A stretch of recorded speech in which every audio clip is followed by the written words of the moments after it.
मुम्बईदेखि सिक्किममा हुन गइरहेको छ, जसमा 17वटा ल्याम्बोर्गिनी कार यसमा सामिल छ। यो इन्डिया र चाइनाको बोर्डर नथुलासम्म जानेछ। अहिले फाइनल्ली छाङ्गु लेकमा प्रवेश गर्न गइरहेको छ।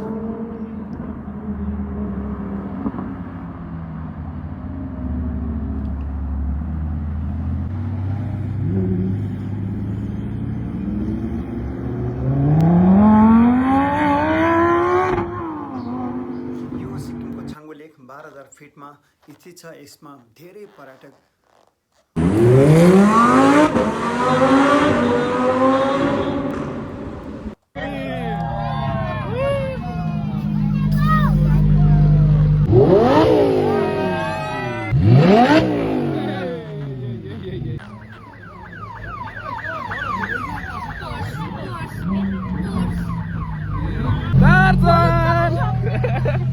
सिक्किम गभर्मेन्ट र इन्डियन आर्मीले स्कर्टिङ गरेर ल्याएको यो रेलीलाई एकदमै राम्रो ठाउँ छ। यो सिक्किमको जति पनि नथुला बोर्डरहरू, त्यहाँ हरभजन बाबाको मन्दिर छ, एकदमै पपुलर छ। इन्डियन आर्मीको एउटा भगवानको रूपमा मानिन्छ। उहाँ एउटा सोल्जर हुनुहुन्थ्यो।